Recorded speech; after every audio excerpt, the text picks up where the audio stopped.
16. A chegada dos ocidentais. Talvez o que mais ocupasse Luan Po nos seus últimos anos de vida era a presença de homens e mulheres ocidentais que vinham até Wat Phnom Papon interessados em estudar o Dhamma.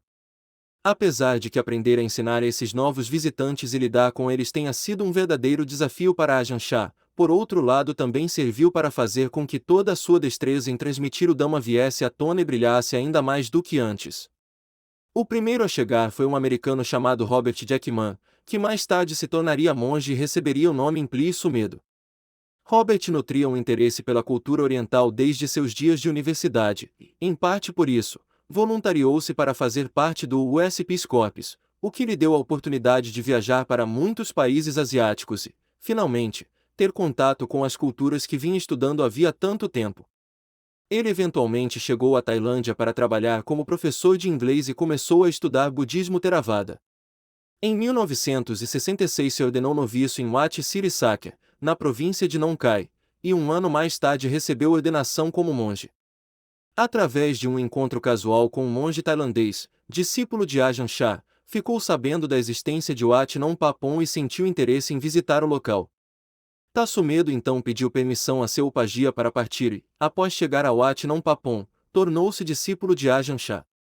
Luan Po aceitou como discípulo, mas com uma condição, como ele mais tarde relatou: naquela época, veio Tassumedo, um ocidental.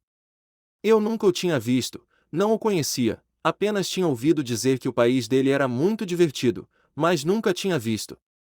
Pensei agora ele veio ficar conosco, e fiquei preocupado, apreensivo. Por que apreensivo? Porque ele sempre havia vivido no conforto, como iria conseguir aguentar as dificuldades daqui? Ele respondeu: eu consigo. Eu então estabeleci uma condição: não vou fazer esforço algum para te agradar. Na sua terra você comia só do bom e do melhor, agora que veio morar na floresta, não vou te mimar a esse ponto. Por quê? Porque eu já renunciei à vida leiga, meu manto, minha comida, minha moradia dependem das doações feitas por outras pessoas. Vivo de acordo com o que oferecerem. Eu mesmo não consigo as coisas que desejo, e por isso não vou lhe fazer agrados. Você pode vir viver comigo, vai ser um pouco difícil, mas não vou fazer esforço em lhe agradar. Por quê? Por medo de que você fique burro. Você veio para a Tailândia para quê? Veio estudar o Buda-san, estudar a cultura tailandesa. Na Tailândia, como eles moram? Como eles comem? Como eles fazem as coisas? Você deveria conhecer tudo isso.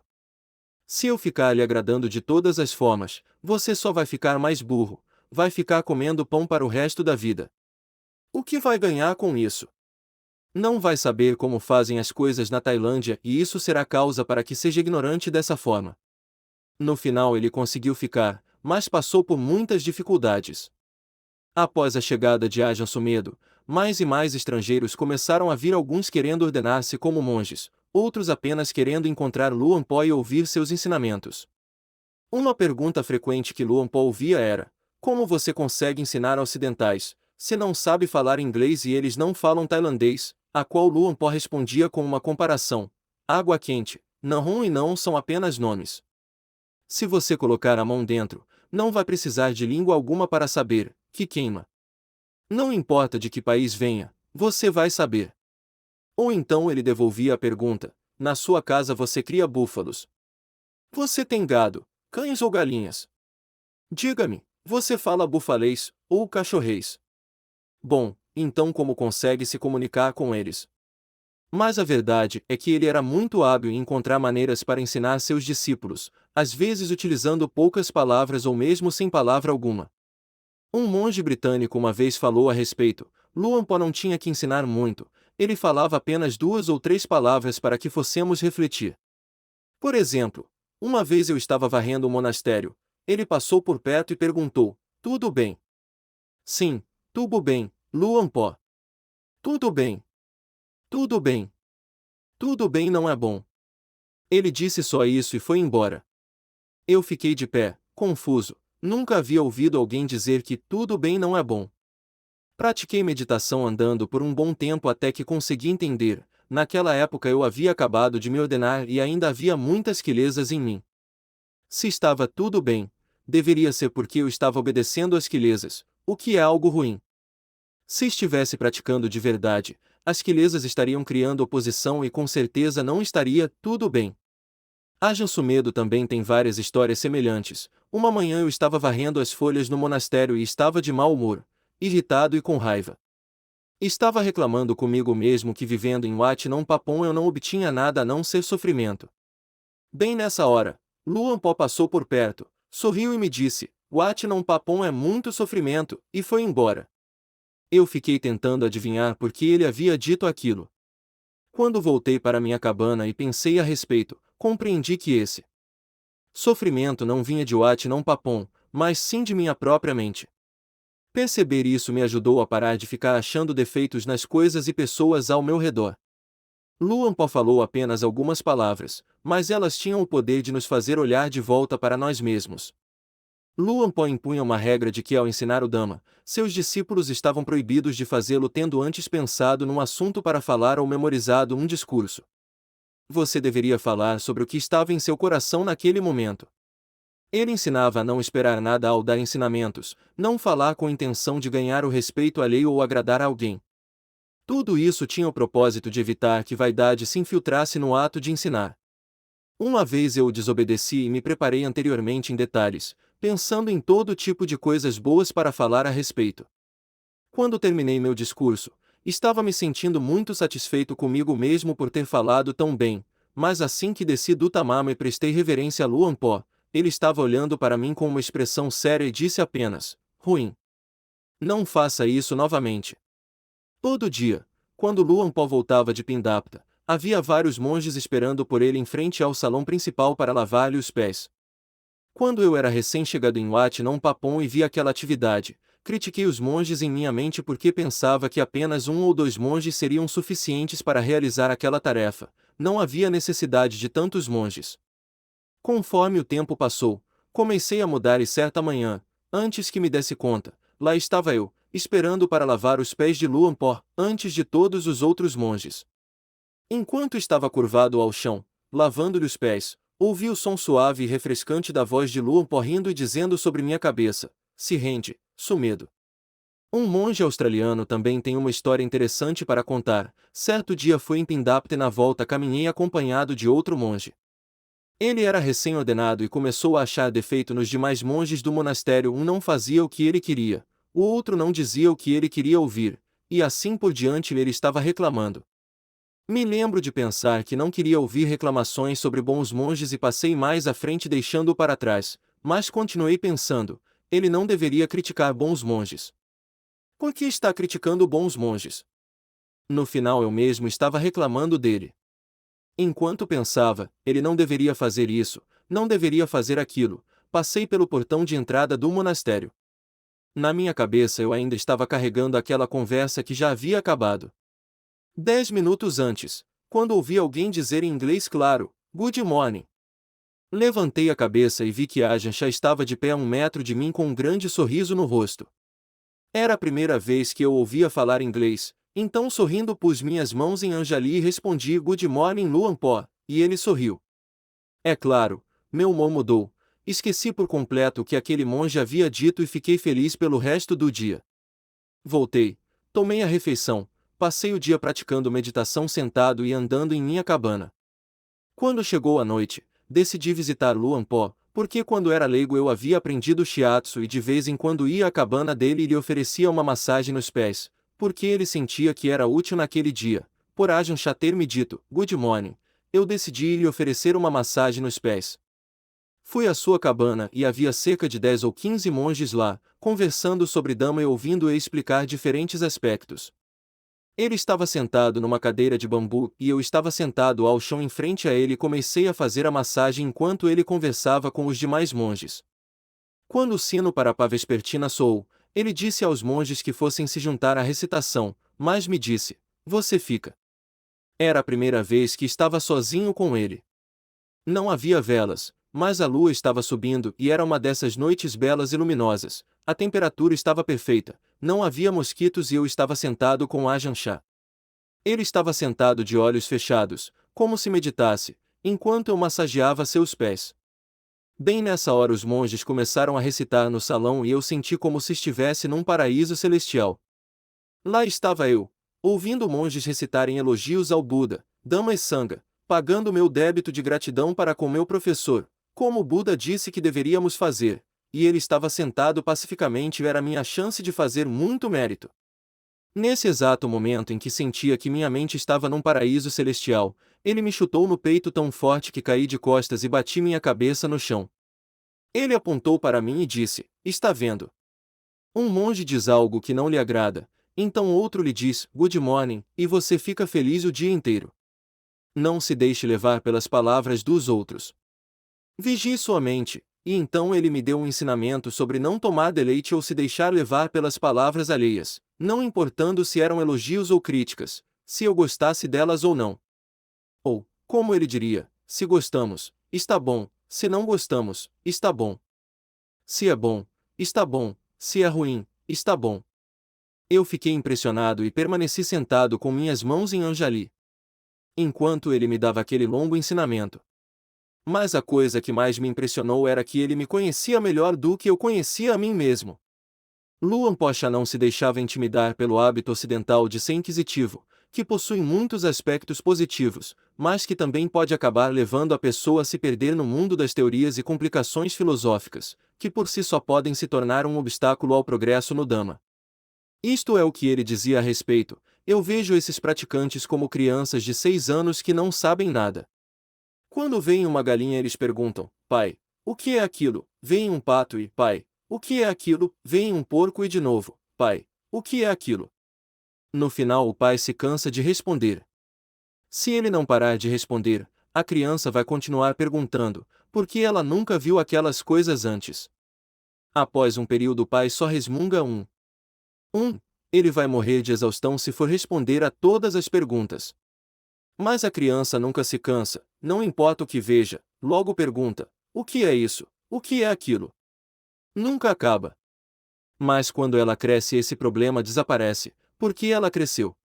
Treinamos através de contemplação até sabermos o que é o que, então conseguimos responder nossas próprias questões. É assim. Devido à sua maneira simples e direta de ensinar, muitas pessoas sugeriam que Ajahn Chah era como um mestre zen, mas ele não aceitava tal comparação. Não, eu não sou. Eu sou como Ajahn Chah. Um exemplo disso era o monge ocidental que tinha dificuldades em escolher um objeto de meditação apropriado para si porque já havia experimentado recitar o Budo e a prática de Napnati por um longo período e sua mente ainda não havia alcançado o Sandhi. Ele tentou a contemplação da morte, mas não obteve resultados. Ele tentou contemplar os 5 khandhas sem sucesso e não sabia o que fazer em seguida. Luang Por respondeu simplesmente: largue, se você não sabe mais o que fazer, apenas largue. Uma vez um monge coreano veio visitar o Wat Nong Papong por alguns dias e ele gostava de propor koans a Ajahn Chah. Luang por sua vez, não conseguia enxergar o propósito, ele pensava que eram piadas.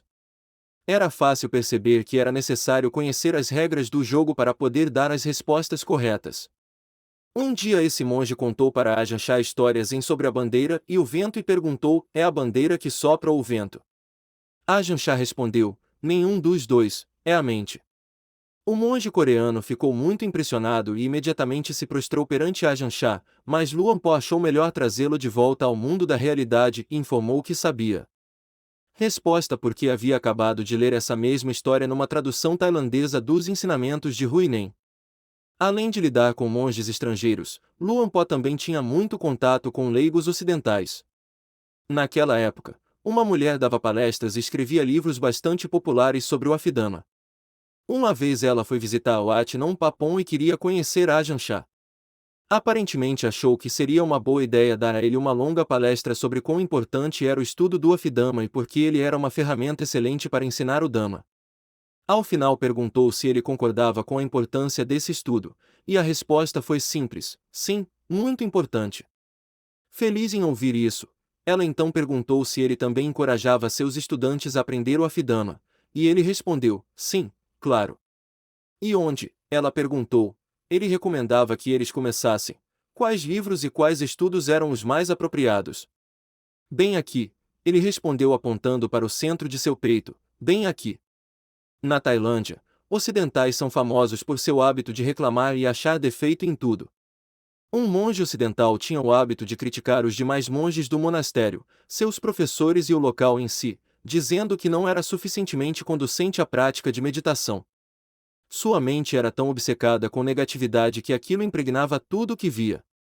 Luan Po lhe repreendeu com força, mas também com bom humor, dizendo: "Você é estranho, gosta de colocar cocô dentro da sua sacola e o carrega consigo aonde quer que vá, depois reclama que o lugar está fedendo. Aqui fede, ali fede, aonde quer que vá só há fedor de fezes. Você só reclama, mas por que não experimenta olhar na sua sacola e ver o que há dentro?" Outro ponto de choque cultural, com discípulos ocidentais era o hábito muito difundido na região de fumar e mascar noz de Bethel. Naquela época, cigarros industrializados eram um fenômeno recente na Tailândia, o que significava que uma pessoa comum fumava muito menos que nos dias atuais. Uma pessoa normalmente fumava 3 ou 4 cigarros por dia, enquanto hoje em dia um fumante comum facilmente chega a consumir um maço inteiro, 20 cigarros, ou mais diariamente. Por essa razão, e também graças à falta de informações sobre o assunto, na Tailândia rural o hábito de fumar não era ainda associado a problemas de saúde ou visto como uma válvula de escape para o estresse. No que diz respeito à noz de Bethel, além de ser um estimulante, é também um ótimo bactericida. Como o tratamento dental moderno ainda não estava disponível, a percepção geral das pessoas era de que mascar a noz regularmente era bom para os dentes, pois matava bactérias e diminuía a incidência de cáries, mas ela também possui efeitos indesejáveis como tingir os dentes de vermelho e, ao final de muitos anos de uso, deixá-los completamente negros.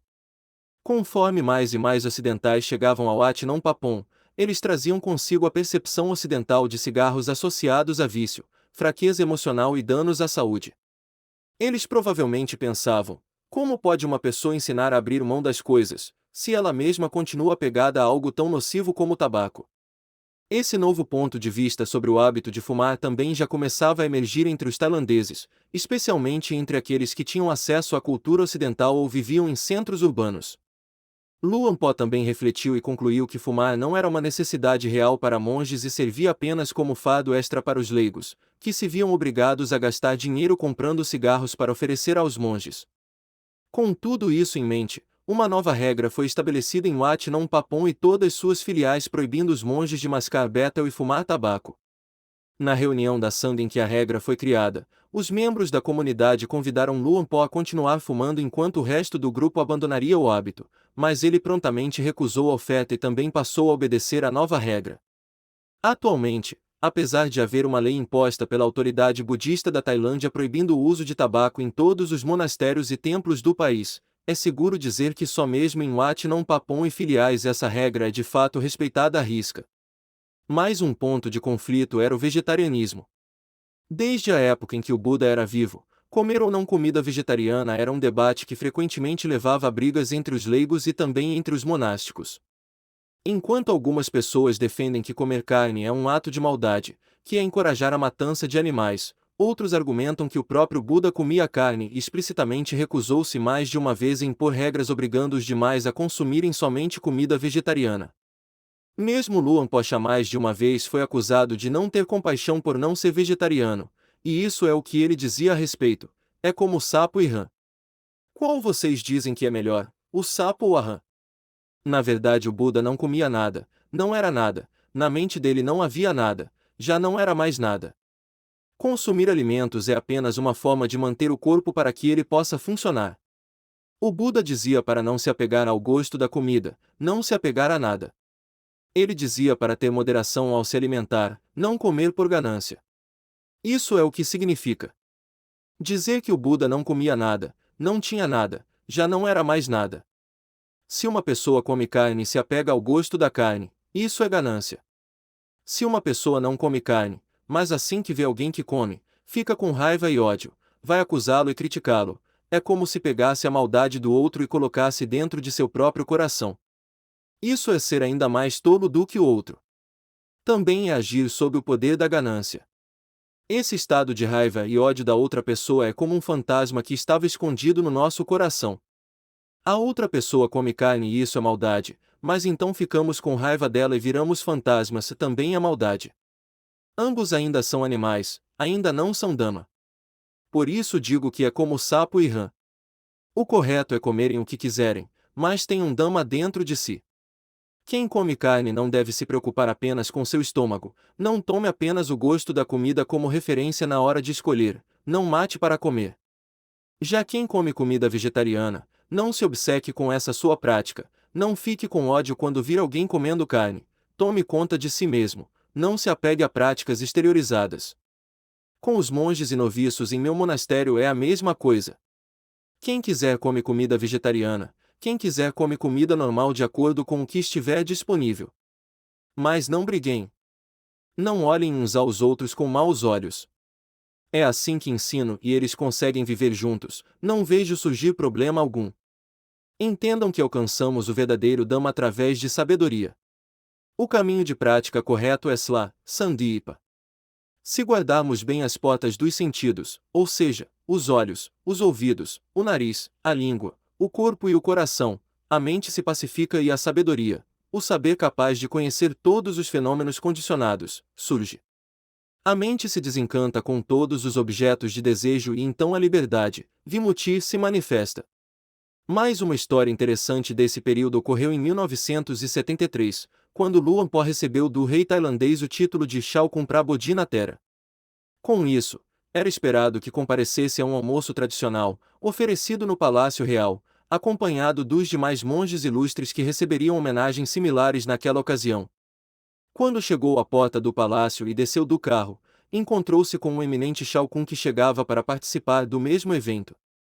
O Shao Kun notou que Luang Por havia trazido consigo sua tigela de esmolas e perguntou num tom de chacota: "Tá, Chá, você não tem vergonha de aparecer perante o rei com sua tigela de esmolas?" Ao que Luang Por respondeu: "Tá, Shao Kun, você não tem vergonha de aparecer perante o Buda sem a sua?"